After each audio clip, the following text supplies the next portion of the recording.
how can you get passionate about that? Oh, It seems like something very obscure that people don't even know about. well, I would get passionate if I was digging ditches. I think I'm kind of wired that way. I think I'm not somebody that's going to go halfway. I say all the time, I don't half-ass, go full ass. Tulsa Talks is the podcast that is inspiring people to have everyday meaningful conversations to gain perspective and help the world.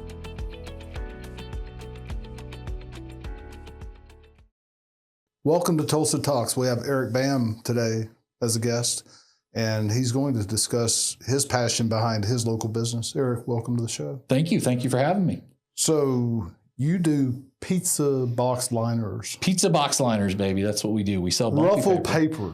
Yeah, it's a pretty unique product. When I tell people I'm in the pizza industry, they always, well, what do you do? And I have to pull out my phone and I have to show them because it's one of those obscure things in the pizza world that people are like, well, wait, you make a living doing that? Yeah, I do. And we have a lot of fun. Yeah, volume is important. Yeah. And you know what? Our product is, for anybody that doesn't know what it is, you can look it up. It's perfectcrustpizzaliners.com. But it's biodegradable, it's compostable, it's chemical free. It goes under the pizza in the pizza box, and the bumps lift the pizza up, allows the air to circulate. The dimples absorb all the grease and the moisture, and it keeps the pizza really crispy. And it's a neat product. And you came up with this? No, I did not. A gentleman named Jeff Pugh, who's the owner of the company, and I'd known about the product from my previous life and was looking for a different opportunity. And they made me a job offer I couldn't refuse. And here I am, and vice president of sales and marketing, and we're under 4.1 million pizzas a week. And, we're under everything from some of the greatest pizza places in the country, like Tony Gemignani, which that name doesn't mean anything to you, but he's the GOAT. He's Tom Brady ×2 in the pizza world, down to what people perceive as economical pizza, like Cece's, or we're under every pan pizza from Little Caesars. So, and we're under everything in between because there's a place for all pizza, whether it's high end or it's middle of the road or it's low end, there's a place for all of it. And so that's what I do every day. I sell Bumpy paper. Same Bumpy paper to high end and low end. Yep. Entry level pizza. Yep. Wow. Yep. Yeah. So how can you get passionate about that? Oh, it seems like something very obscure that people don't even know about. Well, I would get passionate if I was digging ditches. I think I'm kind of wired that way. I think I'm not somebody that's going to go halfway. I say all the time, I don't half-ass, go full ass. And we may cut that out. But you know what? I believe in going all in. Whatever you're going to do, whether it's your job. It's being a husband or a wife or being a father. There's a stat out there that says that if you and I had met each other at a hotel bar and we're eating dinner and we're there for a conference the next day, we've never met, and there's a bar stool between us, the stat says within a minute and a half, one person will say to the other one, so what do you do? Right? And the funny part is we immediately say, well, I sell Bumpy paper for a living. Right. And the reality is we should say, well, you should see me father. You should see me husband. You should see me at church. You should see my relationship with God. Like, those are the things we should talk about. And we fail sometimes to realize that what we do for work is the vehicle that allows us to do the things we don't want, the things we want to do when we're not there, and, it's such a weird miss in life. And I do get why we are somewhat defined by our jobs and our careers. And I do understand that because it is probably what we do most waking moments of our days. Yeah, spend more time with your work family than you do your personal family. But we don't lay on our deathbed and say, man, I wish I'd worked harder. We regret the things we didn't do with our families we regret a lot of things, but I think we probably regret more what we haven't done that we wish we had. And those things are never work related.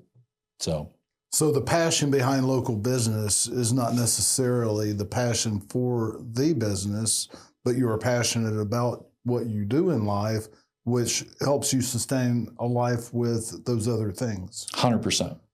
You just nailed it. I'm done. What's your What's your favorite passion other than work? What does work support for Eric Bam? Who is Eric Bam? Oh, what's How do my you favorite tick? passion? I'll tell you, it's my family.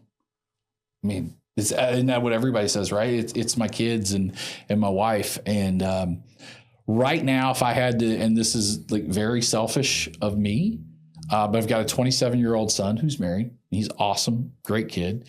And then I inherited a 22-year-old and a 20-year-old, right? That are my wife's, and love them to death. And then I've got a 13 and a 6, right? And the 13-year-old daughter, Elena, is amazing and teenager, girl, hormones. I've never had to live with that, right? And so I'm trying to figure that out, and I screw it up a lot, right? Oh, I screw it up.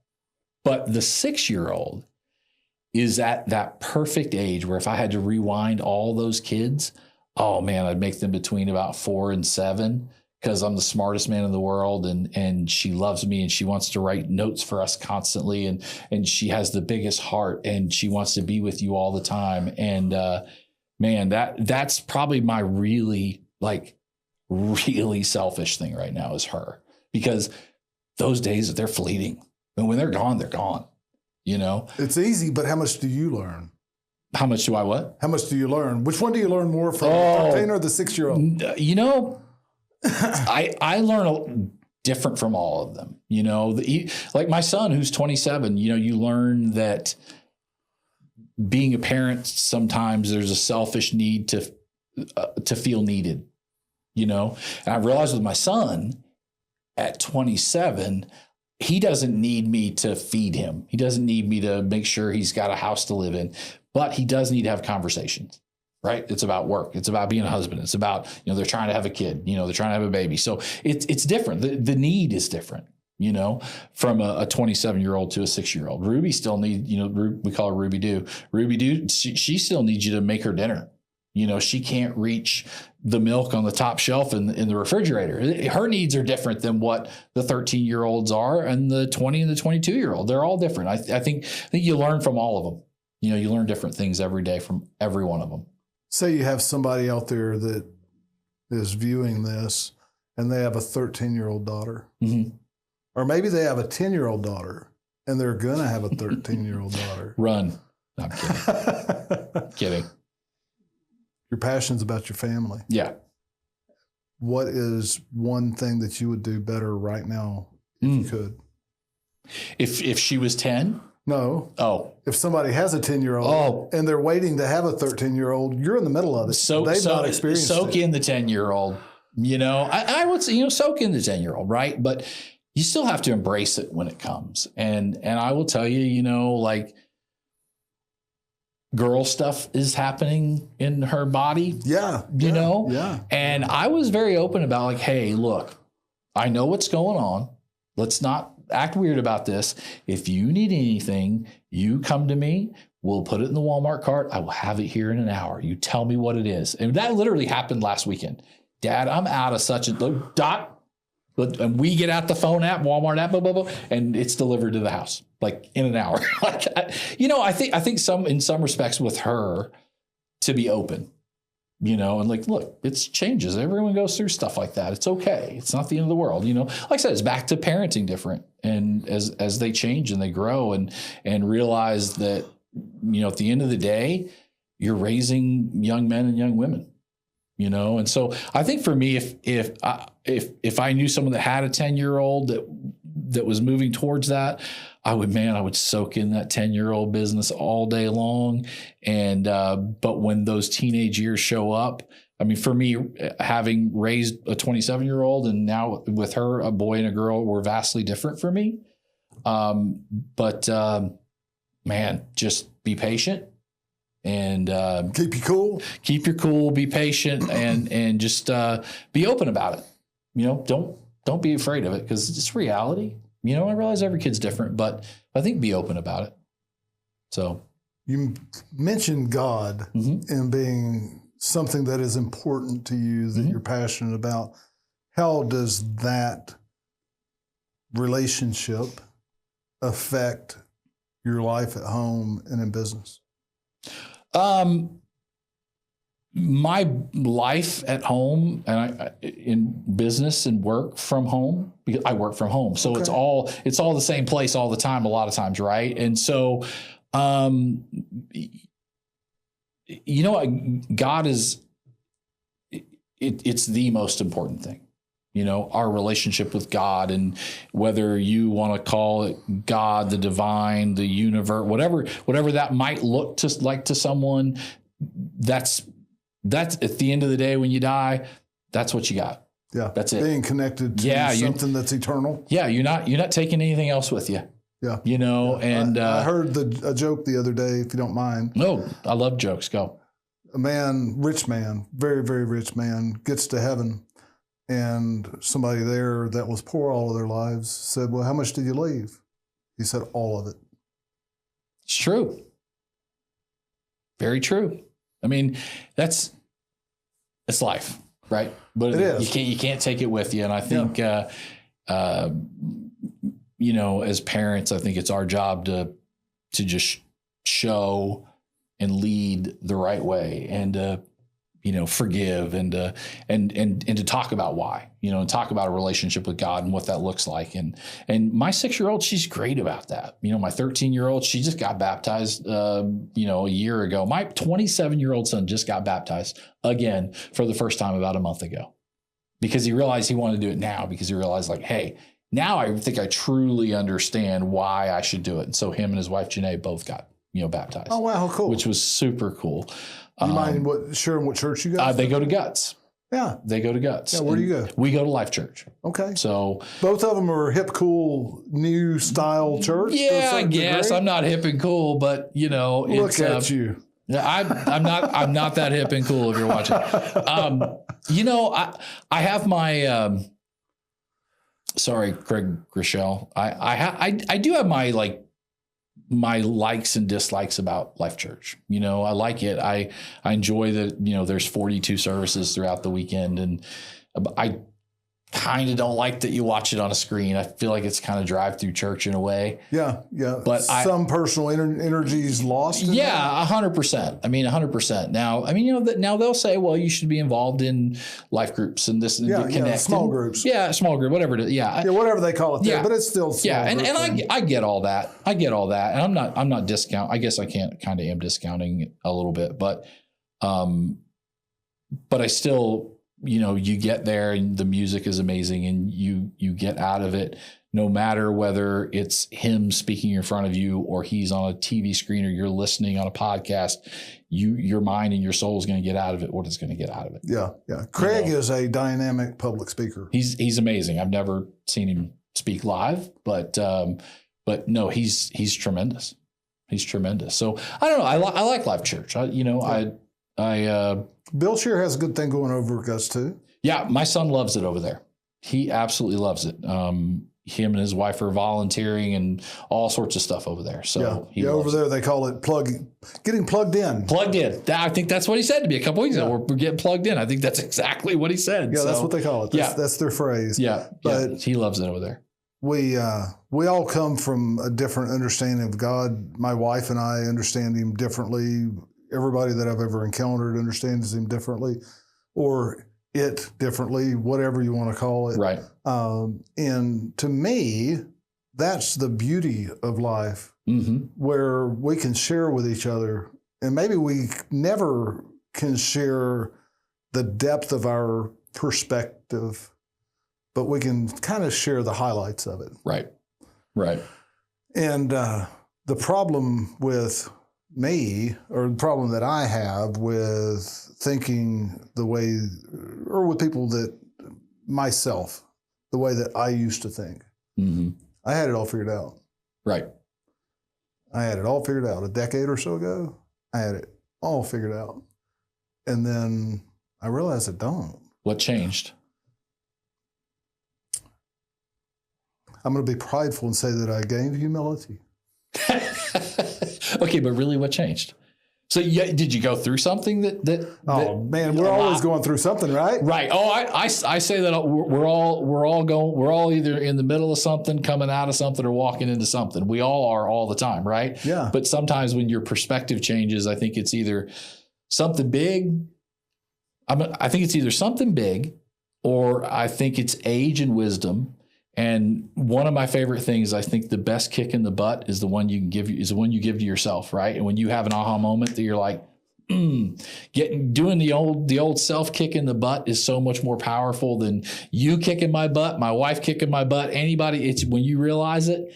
And sometimes those are some of the best aha moments in life, right? When you're like, what was I doing? Yeah. Well, I've put myself through pressurized situations over my lifetime intentionally, just seeing what's in me. Sleep deprivation intentionally, or maybe fasting or whatever. Right. But it's nothing like God can bring you through when you don't have control. Right. When a person has control of doing something themselves to themselves, kicking themselves in the butt. Yeah. That's nothing like God can take you through. Yeah. Where you don't understand what's happening. Yeah. Yeah. You don't know why, right? Yeah. You don't know why. I always think about and wonder, we see something happen in life, someone dies, something, and we can't wrap our minds around why. And to think that one day you can get to heaven and go, why? And then matter? And right, that's a great point too. Maybe it won't matter. And I had someone once say to me that when you get to heaven, the things that you wonder about why, you'll just be at peace with everything. Yeah. And you may never know why. Who cares? And at that We're point, in the presence of something that is so wonderful. Right. At that point, why would you care? And we can have that here. Right. We can have that here. You can have that awe living while here. Yes. You wrote a book. Yes. Remind me of the name of the book. It's Dreaming Again, a roadmap back to you. Dreaming Again. Yep. A road back to you. Yeah, I wrote it as really, it started out as a memoir or to my kids, about, hey, these are the things at 55, and I wrote it a year ago, but these are the things that took me 40 years to figure out, right? And to keep dreaming and to keep looking for what you want and to chase the things you want. And as I wrote the book and got done with it, I realized, like, holy cow, this is all my friends. These are all the people that I know, that have stopped dreaming, they've checked out, and they get up and they go to work and they do the mundane and they complain, or they say, they've stopped saying, well, I want to do this, I'm going to do that. And they say, well, I wish this, or I hope that. And wishing and hoping aren't plans to make your life better. And they're not plans to help your children. They're not plans to, lay down a foundation of what you want. And, we were talking earlier about, being 55 and being 54, that at our age, I'm not my dad's 55. You're not your dad's 54 and good knee or bad knee, right? We're not. And for us at our age now, 55, I'm telling you, I'm going to rock like 102, 103 of these. We'll see. I'm going for a long time. Yes. Plan long term. Yeah. See what the results are. And physically, I'm not what I was in my 30s. And I understand that. But mentally, let's go. You have experience and you have wisdom and you've seen it. And I'm also smart enough to know that I don't know it all. I incorporate people a lot more than I used to. Oh, now that's going to speak to me from a sales standpoint. When I was young in sales, it was all about, I can do this. I'll do this. I can do this. Do you need help? Nope. Got it. Right.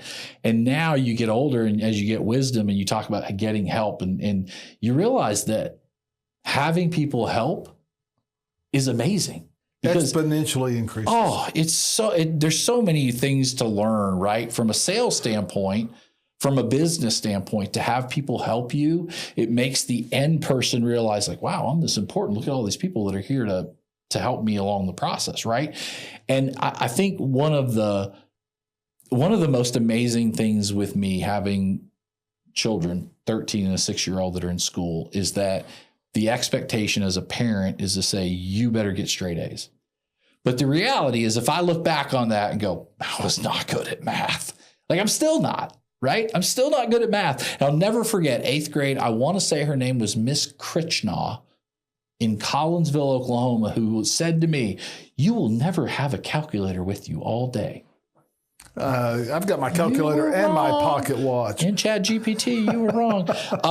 But it is that we take that expectation of our children that you should get straight A's, right? And you should be great, A plus at everything.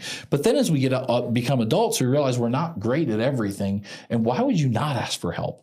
Yeah. You know, I think double down on the things that your strengths and what they are, double down on them. Now, if you've got weaknesses, don't give up on them. I think you should still try to improve a little bit. You should at least know what you expect someone else to deliver. Look, God put the strengths and the weaknesses in us for a reason, right? We are who we are. And why would we try to be average? I may be average. I'm going to try to be average at a whole lot of things, That's right. But I may find one or two that I'm freaking incredible at. Yeah. And if I don't double down on those, I might as well just be telling God, sorry. Yeah, I don't appreciate the gifts and abilities you've given me. Right. So I'm going to not engage with those. Right. It's okay to be average at a lot of things. Yeah. It just is. Yeah. It's okay. And absolutely know where you suck. Yeah. Hey, it's okay to fail. Failing, I think for my birthday this year, we had my wife threw a party, and she gave everyone questions to ask me to see if they knew who knew me the best, right? And one of the questions was, what does Eric like the best? And someone said failure. Well, I gave them bonus points for saying it, and I think it was my wife's daughter, Zella. She said failure, and I don't like failure. I don't want to fail. But I don't mind it. I don't mind it like I used to, because failing, that's how you learn. Yeah. If you don't ever fail, how do you get better? How do you improve? How do you, I think it's okay to say, you know what? I'm not good at that. I'm never doing that again. Some things just don't feel good. They don't feel right. Right. And so failure's not a bad thing, coming back full circle back to that. But man, try. With a 27-year-old and his wife is, sorry, Janae, I think she's 30, 27 and 30. And then with having a 22-year-old Zella and a 20-year-old in Boone and a 13-year-old in Elena, try so much stuff. Try stuff in your life. Travel. See what's out there when you're young. Go screw up. Not too bad, but go screw up and go try stuff. Because, man, if you're average at a lot of things and you've tried a lot of things, you'll find the 1 or 2 or 3 things that you are really, really good at that God has put inside of you that maybe you never try if you just don't get out of Tulsa, Oklahoma. Could be exactly what you want right here too. Yeah. And that's okay too. Yeah. Yeah. So, spread your wings. Yep. Experience life. Fly, baby. See what happens. Yep. Sounds like a good equation to me. I think we're done. We just solved the world's problems, right? We're done. Well, you and me. Tulsa Talks is a part of the Complete Peace movement. Yes, it is. Where we celebrate the peace that I am and the one piece that you are, and see life from a higher perspective, so that we can incorporate the right pieces in the recipe that God has us to live together, so that everybody can be celebrated for who they are, in their strengths, and support each other in our weaknesses. Love it. Eric. Love it. Thanks for coming. Thank you for having me. It was fun. We are here to help you discover or develop your passions, how you can use them, and why you exist. How can we help you help others better?